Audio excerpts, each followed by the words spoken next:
সুপ্রিয় দর্শকবৃন্দ, আসসালামু আলাইকুম। কেমন আছেন আপনারা? আশা করি আল্লাহর মতো ভালো আছেন। যদি চ্যানেলটি ভালো লাগে অবশ্যই চ্যানেলটি সাবস্ক্রাইব করুন, পাশে থাকবেন। প্রতিদিনের মতো আজকে এক আপু কেমন চ্যানেল হাজির করেছি। মিডিয়া কি কারণ আসছে সেটা আপনাদেরকে শোনাবো। আসসালামু আলাইকুম আপু। ওয়ালাইকুম আসসালাম। ভালো আছেন? জি আলহামদুলিল্লাহ ভালো। আপনি ভালো আছেন? হ্যাঁ, ভালো আছি। কাঁপতাছেন কেন? ঠান্ডা? জানেনই তো বাংলাদেশে প্রচুর শীত পড়ছে। প্রচুর শীত পড়ছে। জি। আপনার শরীরে ঠান্ডা লাগে না? তো ঠান্ডা লাগে দেখেই তো কাঁপতাছি। ঠান্ডা না লাগলে কি আর কাঁপতাম? আচ্ছা, আপু কি বিয়ে শাদী হয়েছে? জি হয়েছিল। স্বামী মারা গেছে। স্বামী মারা গেছে। কতদিন ধরে স্বামী ছাড়া আপনি? হ্যাঁ 11 মাস, 1 বছর হয় নাই এখনো। 11 মাস ধরে আপনি স্বামী ছাড়া।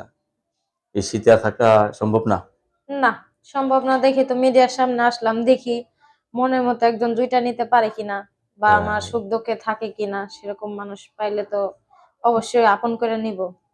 অনেকে তো বউ মারা গেছে, বউ চলে গেছে, আর যদি আপনাকে বিয়ে করতে চায়? অসুবিধা নাই। আমি মনে করি যার থাকতে হারায় গেছে তারাই মূল্যটা দিতে জানবে। কারণ যার হারায় গেছে সে একমাত্র বোঝে তার কি কষ্ট বা তার সে না থাকা কত যন্ত্রণা। যে জিনিসটা হারাইছে সেই জিনিসটা বুঝে। হ্যাঁ। ছেলে মেয়ে আছে আপনার? জি আমার একটা ছেলে আছে। আর হবে না নাকি শেষ? হবে না কেন? নিলে তো ১০টা ১৫টা কোনো বাবা! ব্যাপারই না। কিন্তু নেওয়ার মতো তো একজন মানুষের দরকার না? অবশ্যই নেওয়ার মতো একজন মানুষ চাই। আচ্ছা, রাত্রে কয়টা থেকে ঘুমান ঠান্ডায়?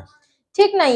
ঘুমই ধরে না ধরতে গেলে একা, একা বিছানায় শুয়ে থাকতে ভালো লাগে। যতই খেতা, কম্বল, কোলবালিশ কোনো কিছুতে কাজ হয় না যদি মনের মানুষ না থাকে। এদিকে খাইতে হলো ঠান্ডা, ওদিকে হুম। শুইলো ঠান্ডা।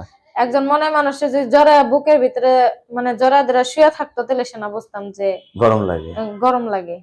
ফ্যামিলিতে বাবা মা ভাই বোন কেউ আছে? আছে আমরা শুধু ২ টা বোন, ভাই নাই। ভাই নাই। সৎ মা যোগাযোগ নাই। তাহলে আপনি এখন একাই থাকতেছেন না? জি। দর্শক এই আপুর মুখ থেকে যে কথাগুলো শুনলেন, আপু অত্যন্ত ভালো মানুষ। তো আপু, আপনাকে অশেষ ধন্যবাদ আমার চ্যানেলে সময় দেওয়ার জন্য। দর্শক পরবর্তী একটি মেয়ের ভিডিওর জন্য অবশ্যই অপেক্ষা করবেন।